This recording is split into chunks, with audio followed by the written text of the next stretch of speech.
Hello and welcome to Always Take Notes. In this episode, Eleanor and I spoke with Jon Lee Anderson, who is a staff writer for the New Yorker magazine.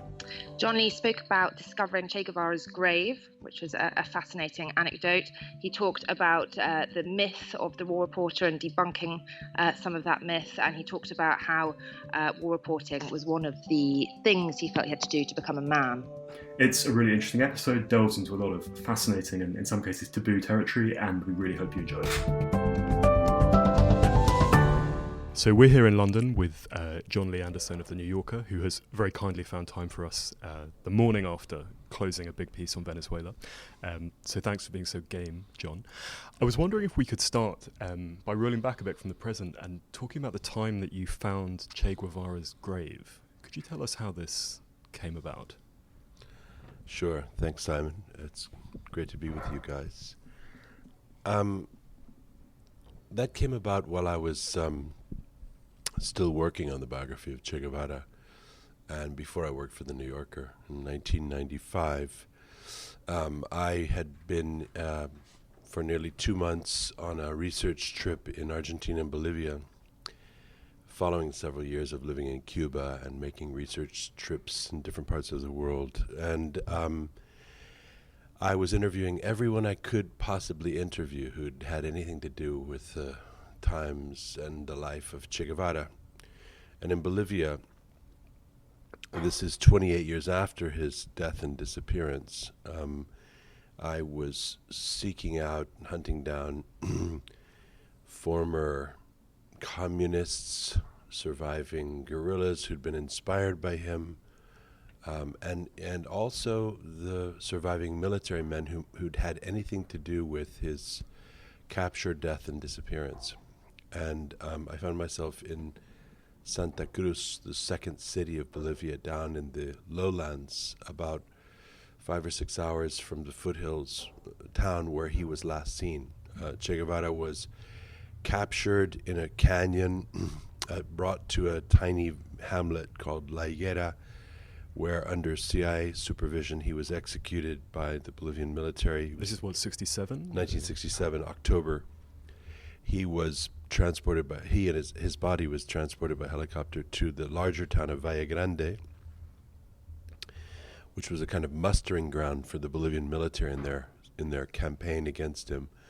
And his body was washed by the nuns of a small convent there and exhibited in the laundry house of this convent, which is where the pictures of him dead come from.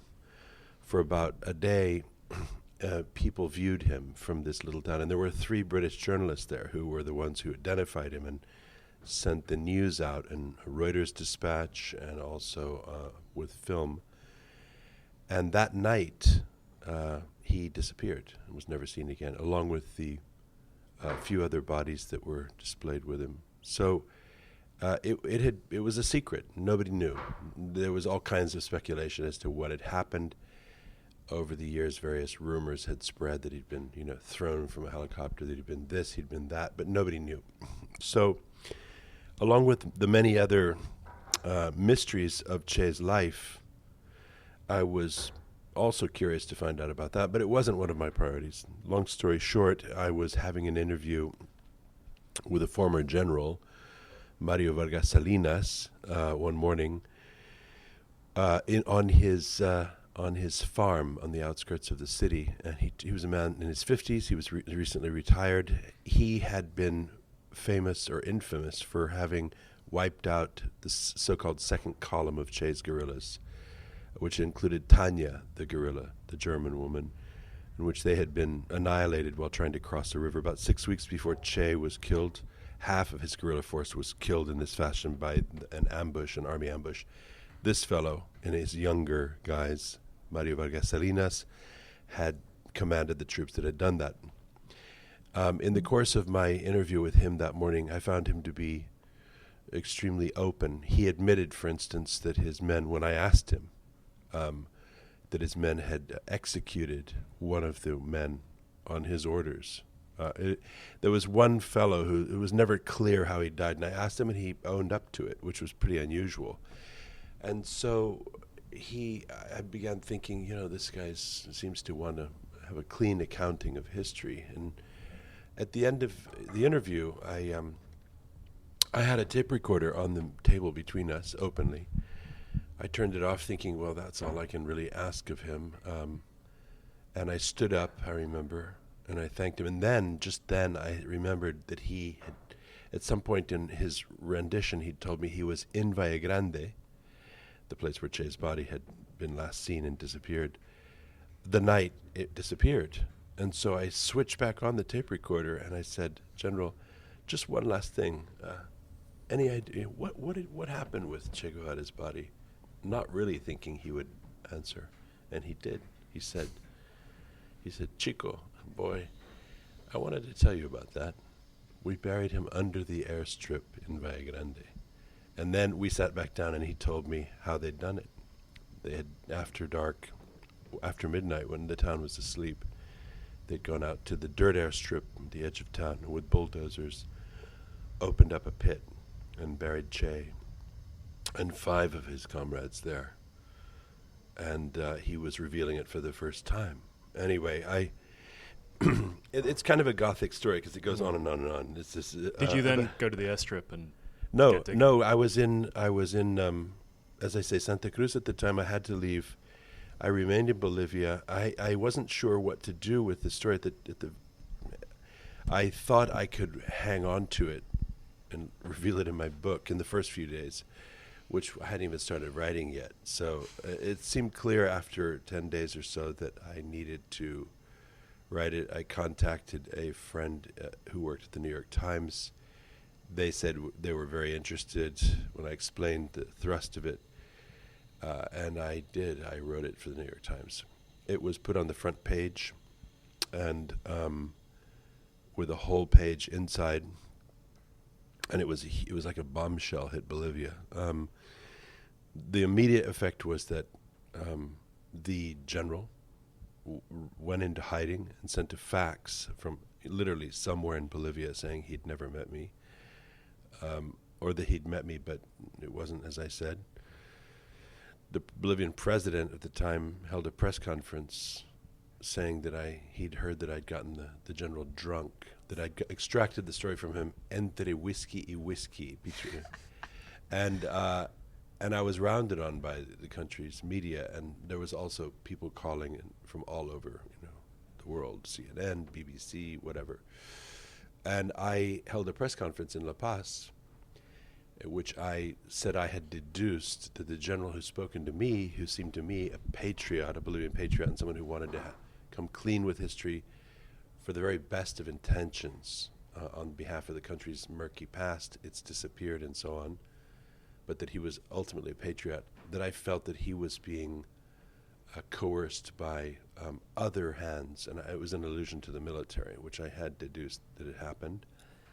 And as to the president, I said I didn't get it from him through whiskey and whiskey, between whiskey and whiskey, but between coffee and coffee, which was true. And I then extracted, kind of theatrical flourish, the tape from my sock in front of all the journalists. And I said, and I also have it on tape. But the tape had stopped, hadn't it? You'd stopped the tape. No, I'd started it again. I had stood up, stopped the tape, stood up as one does or did, and then pressed the button again to record, and we continued talking. So, and when I said, by the way, and he had answered, and so it was all on tape. And whereupon, just to quickly fast forward, there was a delay of a day, I think, and the general, still in hiding, sent another fax. This was the era of the fax, in which he said he owned up to our conversation. And the president, to, I think, everyone's surprise, signed a decreed law declaring an end to the military secrecy of the whereabouts of Che Guevara's body and those of his comrades, and ordering a civilian military commission to find the bodies. And whereupon I, plus a series of generals, interior minister of the country, descended back upon Valle Grande, all of us in the same hotel, in the tiny hotel, the general's furious with me, having been now ordered to go find the man they had helped kill 30 years before, to arrive there and to look for the body. And there was the airstrip, of course. Where was Mario Vargas Salinas? Well, he showed up a couple of days later in a civilian aircraft, flanked by two generals, active duty generals, looking pretty upset.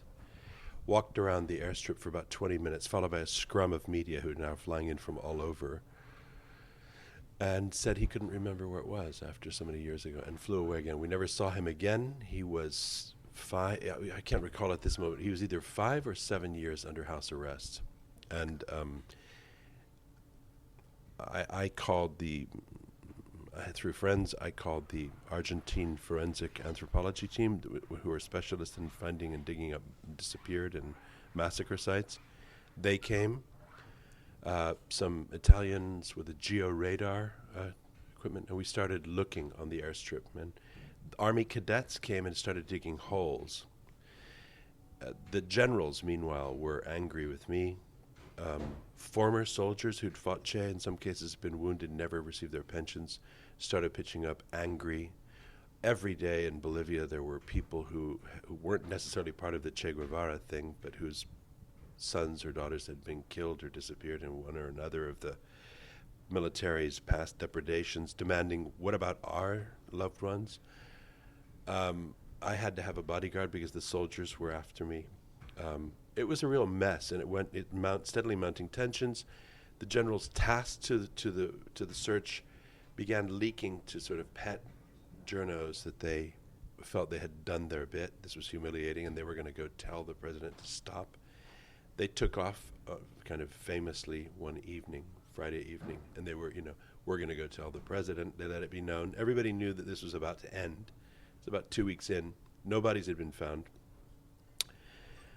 I also had gone to La Paz for the weekend when Loyola Guzman, the only surviving female member of Che Guevara's band from the Bolivian episode, who was quite close to me, and I had involved in all of this. She'd stayed on in Valle Grande. That same night that the generals left to go as a show of force to La Paz with the president, was approached by some peasants after dark.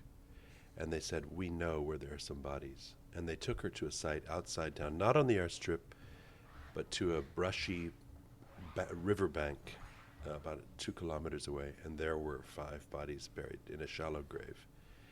And that revived the whole thing. There they were. They were members of the guerrilla group, and one has to remember these aren't just people killed in battle. In some cases they were, but in many cases they were caught and then executed. So these were victims of extrajudicial murder. And it was a bombshell, and it forced the military's hand. They had to continue it. And truly fast forward, it took 16 months to eventually find Che's body. I finally went home after about 2 months, and my book was out in the United States, and I was literally promoting it, of all places, on my stop in Miami, where I needed special protection because of the anti-Castro Cubans there, when I got a call from the head of the Argentine forensic team saying, Jon Lee, we have him. Come. We're waiting for you. And I flew down. I was supposed to be best man for one of my sister's wedding the next day. I had to tell her I couldn't do it. Did she understand? She did. I have another brother who stood in. So you stopped the promo for your book? I stopped the promotional tour, and I stood up my sister on the altar, literally, and I flew to Bolivia, and I made it to Valle Grande, and they were waiting for me, and they'd roped off this thing. There wasn't that much press then. There was no buzz yet, and they walked me over to this hole in the ground, which was about 5 meters from the last hole that had been dug a year and a half before. If we kept going in that direction. And there he was, one body laid out with some dignity at the bottom of this pit, next to 5 thrown promiscuously on top of one another. And I remember seeing a skeleton laid out and with a kind of olive green jacket over his head and one arm pointing straight up, amputated at the wrist. And that was Che. Che, they had severed his hands that night. We all knew that because it had leaked out over the years, that they'd kept his hands and put them in formaldehyde as proof that they'd really had him. And for years it was under the floor of the Bolivian interior minister. And eventually those had found their way via double agent to Cuba. And, we knew that his hands had been severed. But how did that feel, being able to kind of conclude a quest in that way? It was really moving, the experience of seeing him. I remember all of my, your hair stand on end. I felt extremely moved emotionally. I felt good in the sense of a satisfaction that I had. I'd been able to turn this last page in history, and it had to do with his and his comrades' humanity. It wasn't ideological. I knew his widow, after all. In Cuba, I'd been dealing with his Cuba for several years. She'd opened up the archives, the family house to me. It was a family I knew. Che's family, his widow and children, I knew. So this was also about. It was just a very human thing. I thought wonderful that he would finally be able to be interred in his, at home by his loved ones. That kind of, it was it was a very unusual feeling. I didn't expect to be involved in that way. Yeah. But it was. It made me feel the history of it. And talking of that feeling of satisfaction, a huge part of the work that you do is obviously finding sources, chasing them down. I'm sure many of them take months and months of work and layers. Mm-hmm. And what has been the most complicated, kind of exhilarating hunt almost to find a source? Is there anyone that you couldn't find for reporting on Che that you wanted to, or anyone that was particularly fiendish to track down? Well, of course, that whole episode was unexpected. Well, I mean, getting to know Che's widow, getting her to trust me and to open up open up to me, was key. She'd never talked to anybody before. All of the time I did that book, nobody had talked before to an outsider. This was still just the Cold War, with the vapors were just still leaving the ground when I was doing this. And for a lot of people, it was what they were talking about was military secrets or intelligence. And it was a matter of me convincing them, no, this was now history. And I was, after all, a Yank. I was an American. So it took some doing. And I could only be myself. It took 2 years before Che's widow, despite allowing me to go to his desk and sit there on my own, as he'd left it 28 years before, rather 30 years before, and occasionally having coffee with her, occasionally chatting. It took 2 years of that before she finally started handing me over unpublished diaries, which was amazing. It was key, and absolutely the key to my personal effort on unraveling Che's life. So, and it was that he'd always written, and a lot of what he'd written had never been seen, and I had the unique privilege to be the first person to see them after all that time. Can we fold back right to the beginning of your career now, to your sort of early interest in writing and journalism? You had this very itinerant childhood, right? You were all over the world. Why was that? Because your father was a diplomat, or? Yeah, he was a foreign service officer, an agricultural specialist. I smile because none of us really know if that was true. Later, our mother said he didn't know anything about agriculture. But so there was also the family rumor that he was a spy. But I don't know that that's true. He did have friends who were, but he was both, yes, on diplomatic passport, and also quite a nomad. He'd left after high school in California. He'd gone to the South Pacific and spent 4 years adventuring around, literally, in places like Samoa and the New Hebrides, and before happening to be in Pearl Harbor when the Japanese attacked, and spending another 4 years in the war. So he didn't come back to America until he was 27, and met my mother. They ended up in Trinidad and Haiti and El Salvador. And this was, my oldest sister was born in Haiti. I was conceived in El Salvador. Born in California, my brother was there, born there. We then went to Korea when I was 2, Colombia when I was 4, Taiwan when I was 5, lived there till I was 10. I lived in 9 countries by the age of 18. They adopted children along the way as well. I have my brother and sister, as I said, born in Haiti and California, a sister born in Costa Rica, another sister born in Taiwan, Chinese and Costa Rican respectively. So we grew up in a kind of multicultural family as well that moved around a lot. And so, as I say, my father was a real nomad, and my mother was a children's book author, and so she inculcated in us the love of books, writing, creativity generally. And we grew up as this, a kind of errant clan all over the place, including England when I was 15, which explains why I have this sort of second country relationship with Britain.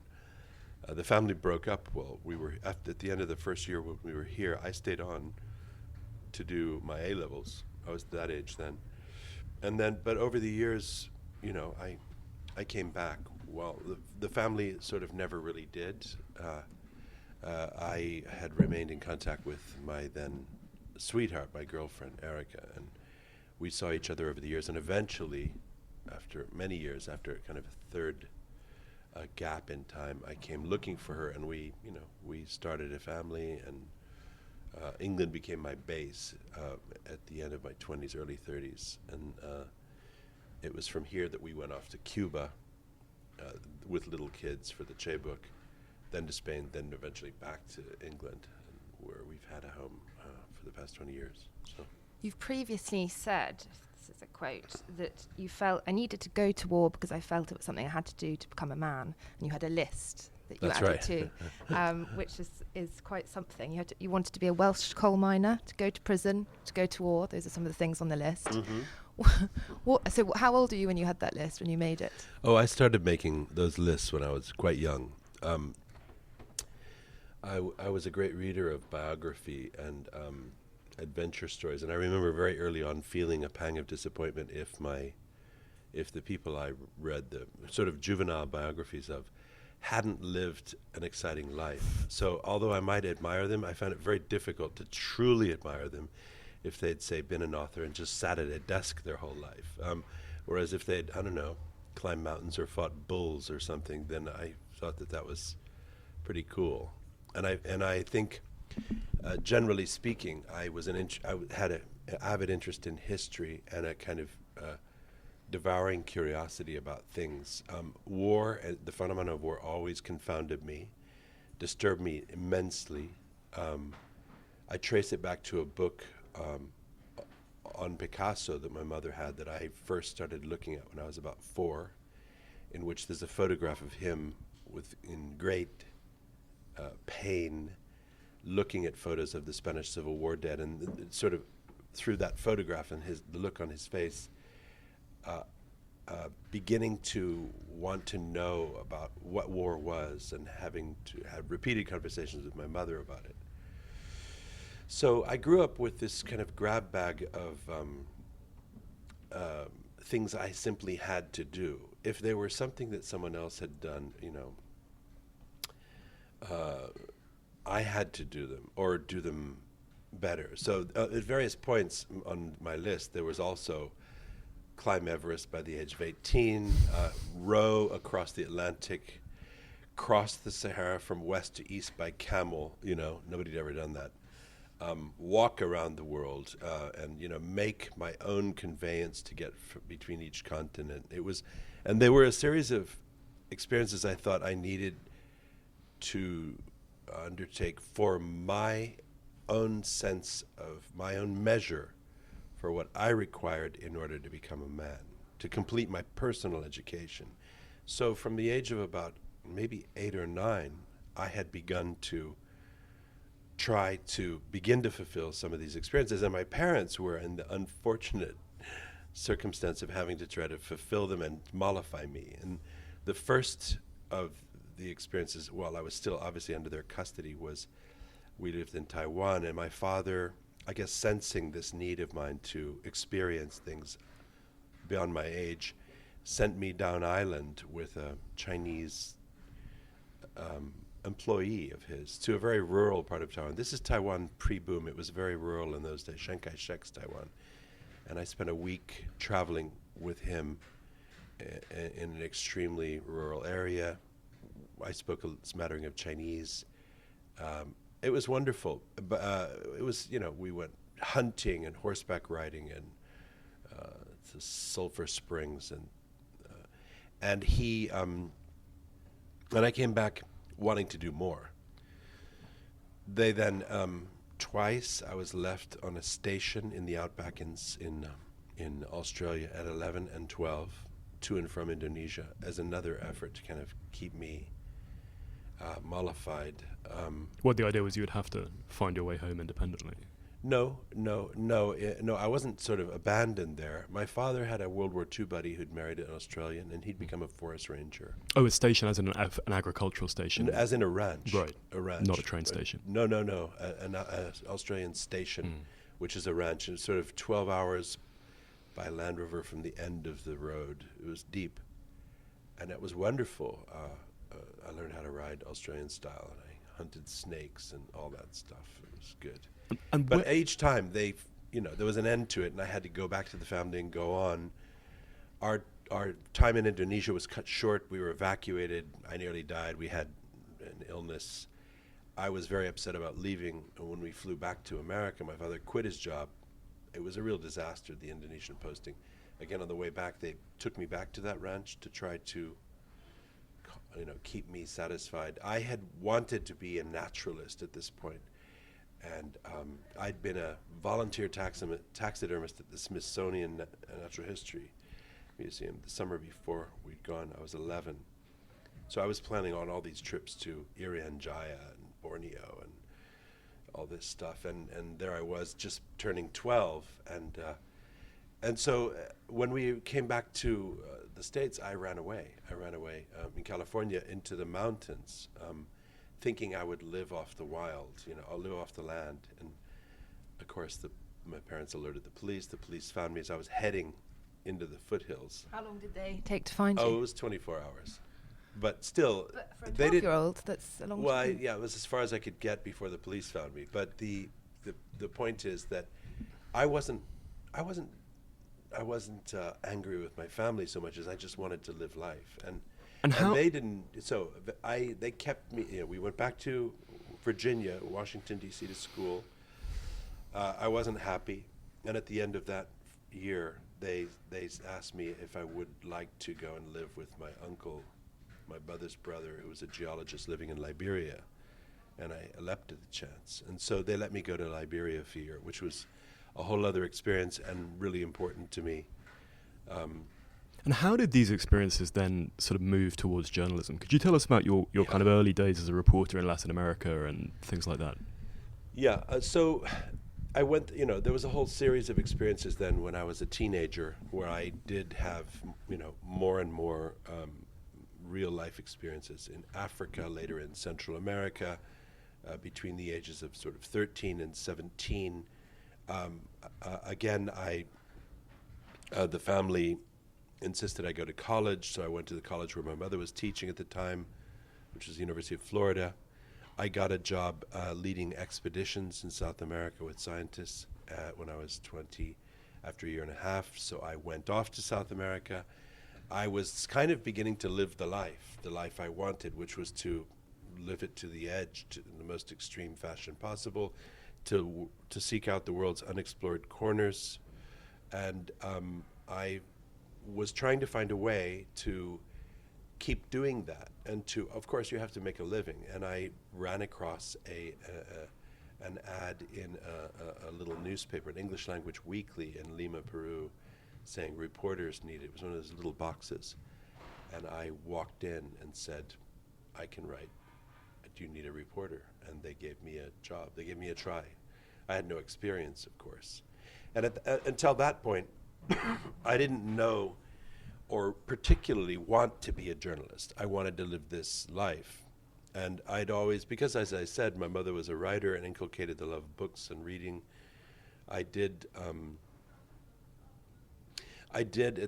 by this point, think of myself also as someone who would probably write, but I didn't know whether it would be poetry, journalism, fiction, short stories, or what. And so I got my start then. I got my start then in Peru. I began to work on this newspaper and learn the craft, and that was that. So then your war reporting took you to Iraq, to Afghanistan, and you've talked previously about the kind of war fever that gripped you, and also kind of the frustrations you've had with kind of the myths that surround war reporters, and kind of holding up kind of this addiction to war as what drives them, and obviously it's much more than that. What do you think, especially now since we've had the film about Marie Colvin and a lot of discussion about war reporting as more and more journalists have died recently, what are your frustrations with our kind of conceptions around the war reporter? Well, I think there's always been a certain glamour or glamorization of the war reporter. It was, as I say, I wanted to go to war, not necessarily to be a war reporter. I wanted to see it firsthand, and I did eventually as a reporter. And it was surprisingly, over time, it just turned out to be the thing I got to know. I didn't end up becoming a naturalist. I ended up knowing a lot about war, and so for me it became something I could do, and that I was always trying to figure out. The organization of violence, this kind of ultimate proving ground of humankind throughout history. So for me, it held a kind of historical fascination and an actual fascination, and I went through different phases with it. In the first phase, which lasted about, I think, 12 years, from my early Central America reporting until Bosnia, on the eve of me going off to do the Che book, early Bosnia, I felt that it was a learning curve. There was things about war I wanted to understand and learn for myself. And I remember, I've never written about the Bosnia one, funnily enough, but I found in those experiences there that I had felt that I had reached the end of a cycle. I was not learning anything new about human nature in war. I had learned it all, I felt. I had seen every kind of fear or misery, really, that you can feel or learn in war, which is what it's all about. And it was not until 9/11, following the Che Guevara experience, that, and a couple of years with the New Yorker following that I felt compelled to return to war. It wasn't, and that was a different kind of urge. It was a kind of, I know this place, I must go, I must add my 2 cents to what's going on. I felt absolutely compelled to go to war in Afghanistan, then Iraq, and which continued through to a couple of years ago. And as a kind of compulsion, because in the second phase, also about a dozen years, maybe a little longer, I felt that I could contribute. I had experience. I understood some of these cultures that were now at war, and I could somehow have a mediatory influence through my journalism in them. That's very much how I felt in my second time at war. In terms of the tribe, the tribe one belongs to, the same tribe that Marie belonged to, and so many other friends who've died in the past 6 or 7 years. It's where to start.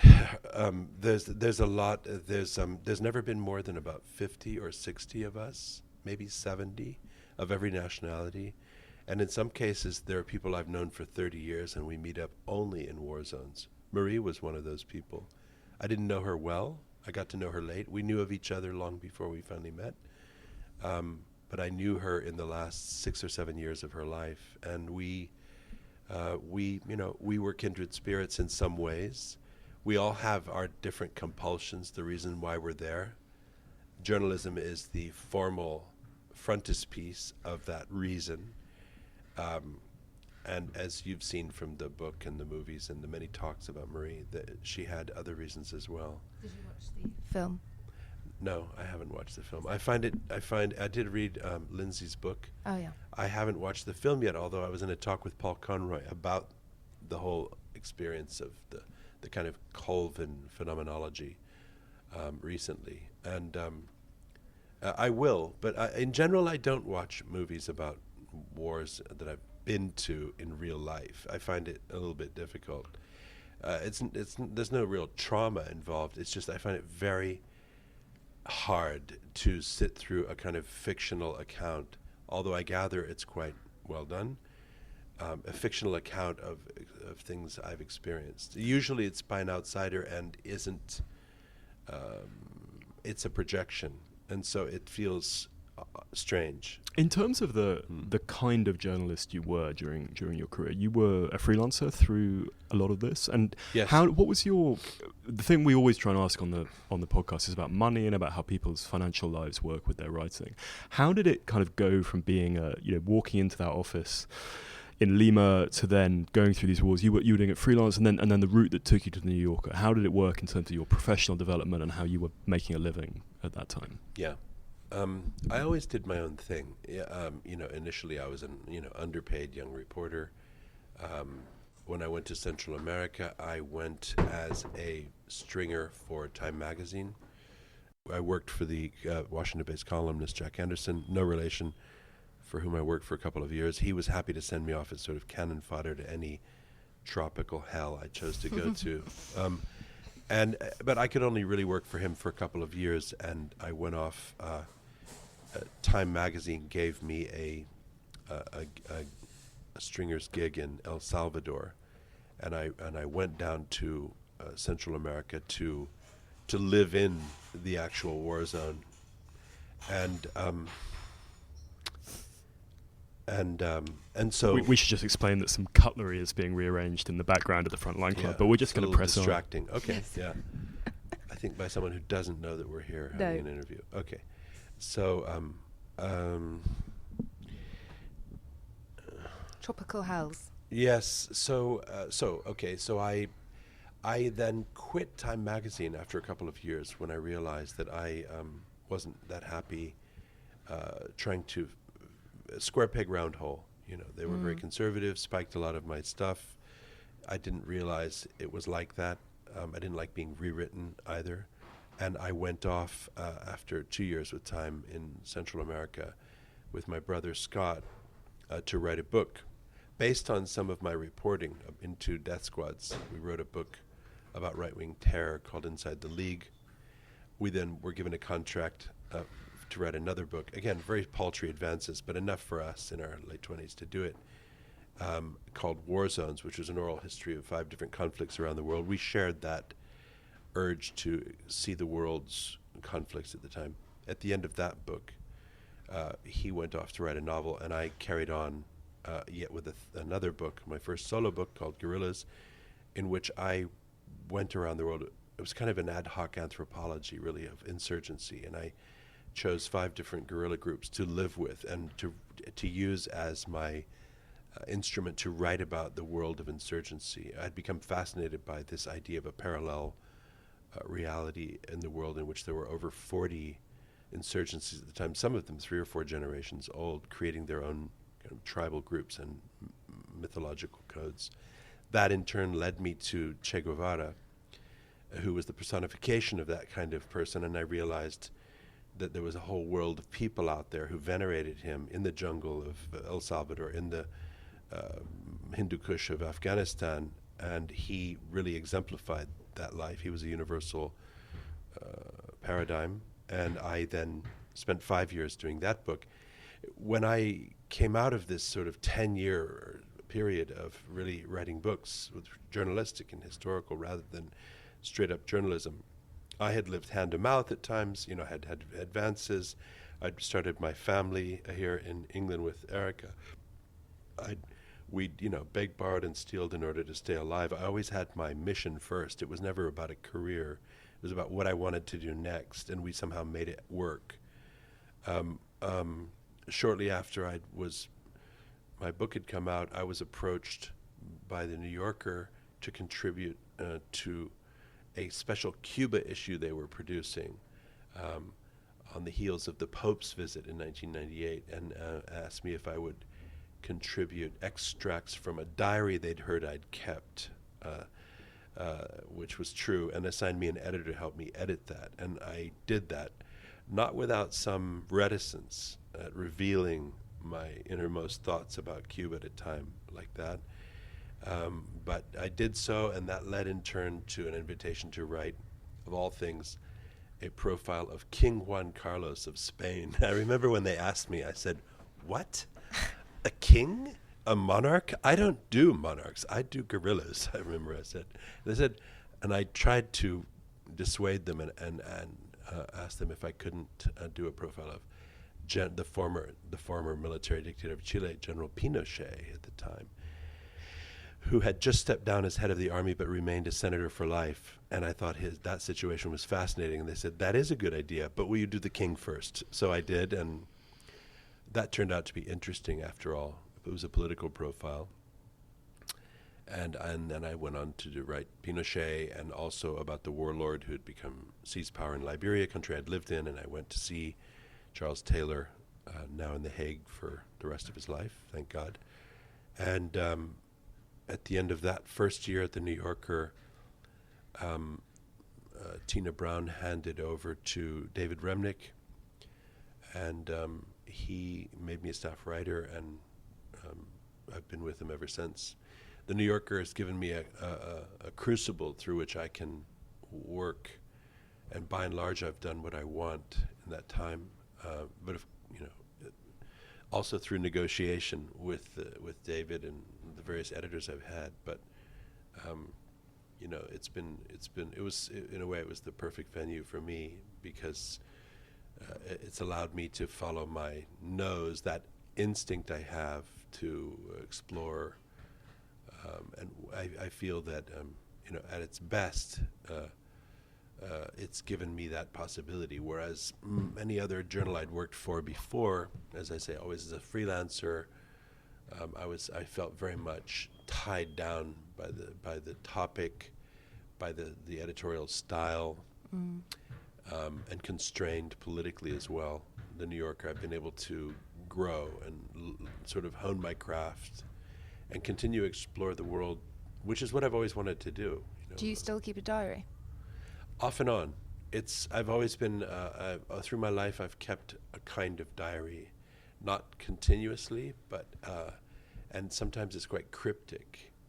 But yeah, I keep. What do you mean by that? Well, for instance,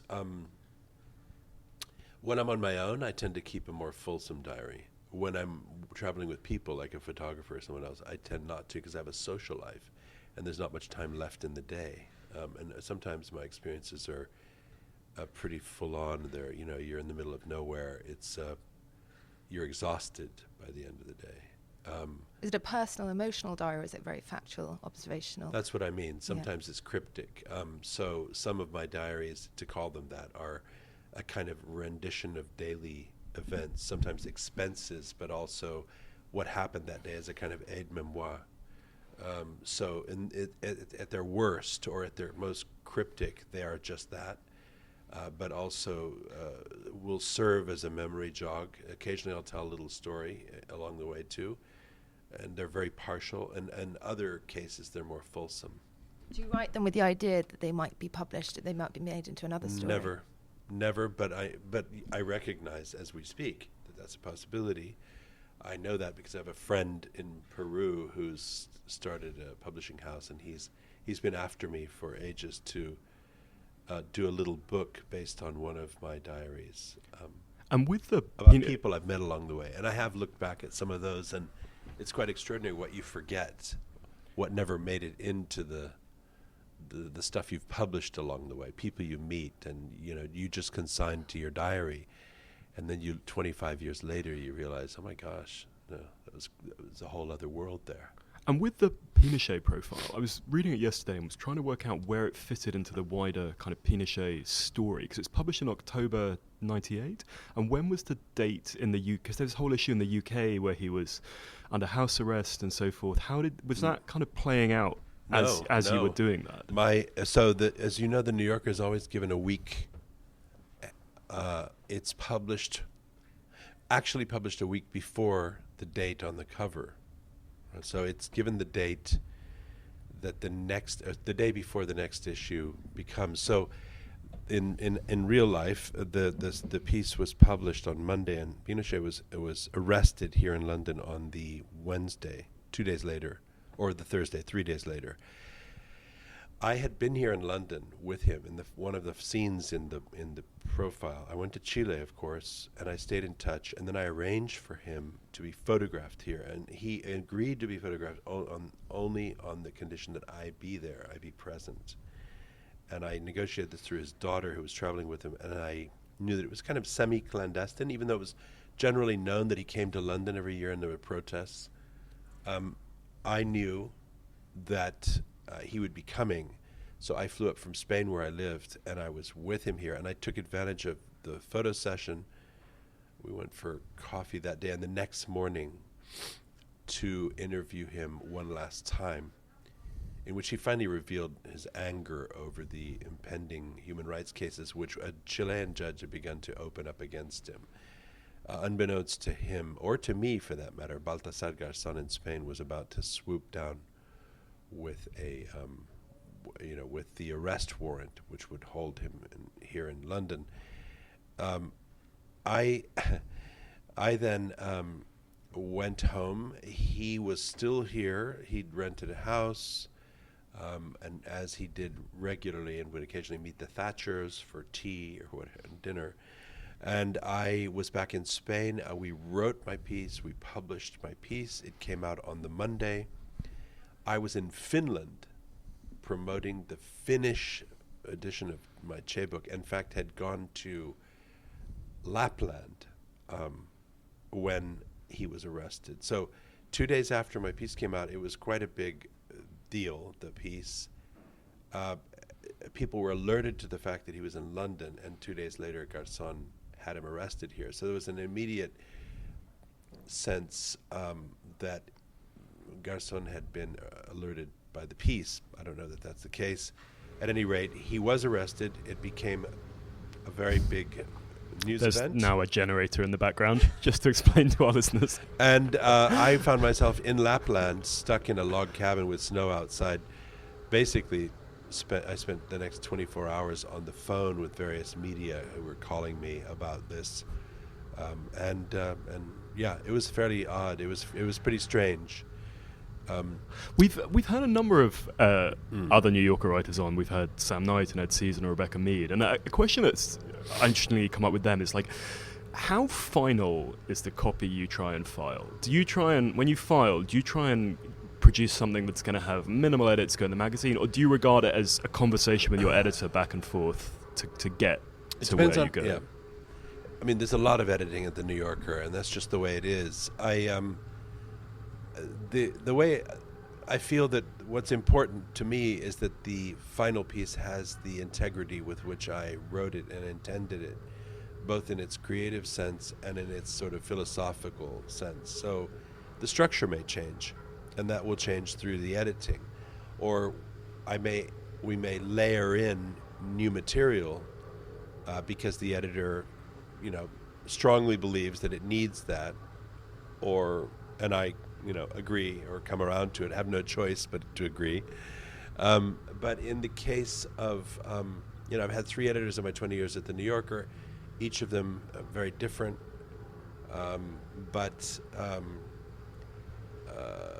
and every piece is different. If I'm given more time on my own to edit, if I'm given more time on my own to write and produce the piece, I will produce a more polished, finished piece in the hopes that this be sort of ready for prime time. It never really is, but I always did so.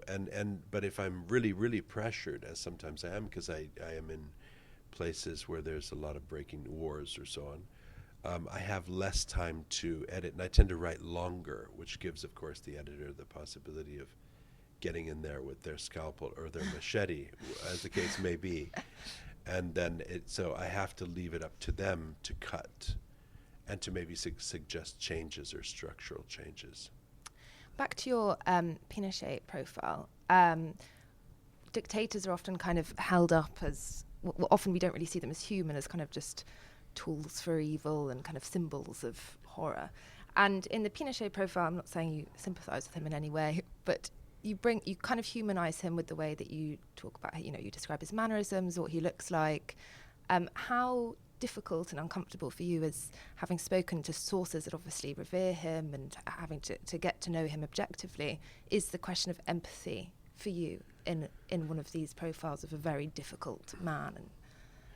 Well, it wasn't difficult. Keep in mind that I had just come out of the experience of profiling, writing a biography of Che Guevara for over 5 years, and I was very aware, and I think I was still very much in the biographer's head, so to speak. I did a number of profiles in those early years of very different people, Pinochet being the most maybe iconically evil to a lot of people, of them. But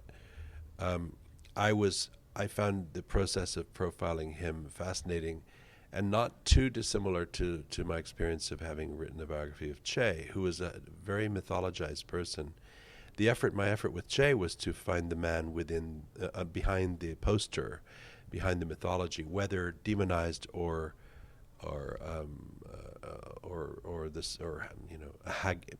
Che was either demonized or the subject of hagiography, political determinism. It was the same with Pinochet in a way, although he's on the other side of the political spectrum. You could not open a European newspaper at the time. I was living in Europe and there was either a picture of him having just seized power with dark glasses on, looking pretty like a very bad dude, or as a caricature with fangs and dripping blood. And we had lost all means to truly see him. I had no doubt that he was a dictator, that he'd killed 3,000 people, etc. I knew a lot of people who'd suffered from Pinochet over the years. What was fascinating about him was that he remained this figure in the Chilean democracy, that he jerry-rigged the country's nascent democracy to such a degree that he was in the middle of everything. He was in the Senate looking across at the survivors, in some cases, of people, of families that he'd destroyed. Allende's daughter was there. The Leteliers were there in the same Senate chamber, and there he was too. And that seemed extraordinary to me. It was kind of a Shakespearean drama that I wanted to see. And I wanted to get past that caricature of him to see the man within. So that's what we see in that effort there in the profile. Was it difficult? No more difficult in a way than the Che Guevara one. Did I have more sympathy for Che than I did Pinochet? Yes, philosophically, but I wasn't a fellow traveler either. So, I had already put myself through that experience of trying to be, at least while I'm with the person, as non-judgmental as possible, so that they will open up, so that I give them both a fair shake, and that I get a fair shake at looking into their soul as much as I could. So, yeah, and that's something I think I just do now by rote. I don't really think about it too much. We're pushing up against our time limit, so we're going to have to wrap this up. But a final question I was interested in is how big a role does language and the fact, speaking languages play in your work? Presumably you speak Spanish fluently, but do you speak other languages as well? I sort of survival Arabic, survival this, survival that. Because I grew up in so many countries, I was at one point or another kind of thrown into 7 or 8 languages. And so the kind of less than the language itself, I didn't retain Swahili, Bahasa, or Mandarin, smatterings of each, because it was a kind of need to know afterwards. We moved so much when I was a child, but I did, I think, learn I acquired the instruments to immerse myself and adapt and to feel okay in each new, rather alien circumstance. So no circumstance feels entirely alien to me. So I will sit amongst Afghans for days on end, listening to what they're saying, even if I don't formally understand the language. And I'll watch the body language. It's all an intuitive process now. And with Spanish, how did that work out? So that's with the languages I don't speak. And I somehow feel I get it eventually by looking and opening all my senses. And I do try to learn some of each of these. With Spanish, it's a curious story. I grew up, as I told you, mostly in Asia, but when I was 4, we lived in Colombia. And thereafter, for the next 10 years, I had no contact with the Hispanic world. Mostly I was in Asia or Africa or Europe. And I told my parents that I spoke Spanish, and they couldn't really credit this. But I had memories of dialogue in Spanish from that year in Colombia, and it turned out that when my parents left every day, the servant, the woman in the house, was best friends with a family, the woman and little children who lived in a shack on the wall outside of our garden. They were migrant squatters, and they had built a shack on our garden wall, and I spent the day with them. So when I was 15 and we moved to Europe, the first place I wanted to go was Spain. I arrived there on a train from London to San Sebastian, and I remember excitedly going up to the first Spaniards I saw and trying to speak. And they sort of, were nice. They tried to help me speak, but I couldn't. And thereafter it was like I had to dredge up this language that was trapped within me, and I did relearn it, and to the point where I dream in Spanish. I'm really bilingual. It's very colloquial. It's not academic Spanish. Can you read? Oh yeah. Yeah, I can read and write in Spanish, and as I say, I dream in Spanish sometimes too. And my children are bilingual as well. It's really my second language. Great. Well, look, Jon, thanks for being such a fascinating and candid guest. We covered a lot of ground in the interview, and also for finding the time after a 3 a.m. story close. So wishing you all the best with your projects going forward. Thanks a lot. Hello, it's us again. We're going to do a swift post-mortem of the Jon Lee Anderson interview, but we should say that Ellie and I are actually not recording this together. I'm in London, and Ellie, where are you at the moment? I'm in sunny Bali, I'm afraid. And what are you doing there? Living my best life. I've had a lot of massages, and we've done some trekking, cycling. I went out last night and drank far too much tequila. But you kind of have to in Bali. I mean, it's not the most culture. I mean, I have to say, I noticed a slight discrepancy between the way you phrased your activities in text and the messages you put up. You said you were trekking and stuff, and I had images of you sort of hacking through jungle unwashed for days on end. We did do a 2 a.m. walk up a active volcano. Was that to give you time to get back to the pool later on? Yeah, we made it to the pool party. We were quite shamefaced this morning leaving the hotel, having tried to raid the guest house pantry. Goodness. Which was wow. On the way back, which was locked, so we didn't make it. I mean, it sounds a bit like this could be a sort of Jon Lee Anderson type escapade that you're engaged in. We did break into the cereal, and beat it before the next morning's breakfast. That's pretty crazy. And what did you think of the Jon Lee Anderson interview? Yes, on some more interesting territory. Yes, I thought he was very good. He was quite an intimidating man in all the right ways. He'd obviously seen a lot. Yeah. And really knew what he wanted to talk about.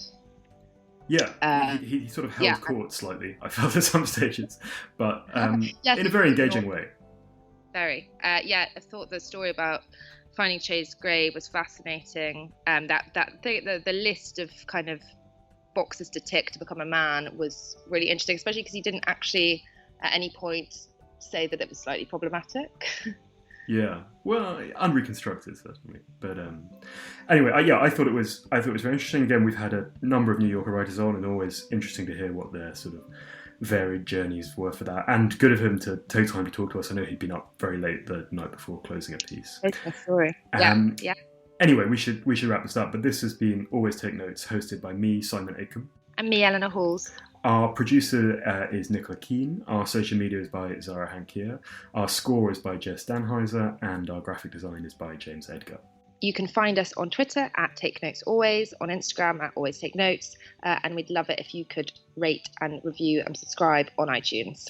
And if you've enjoyed the show, please do consider contributing on Patreon, where we are at Always Take Notes. Many thanks. Bye.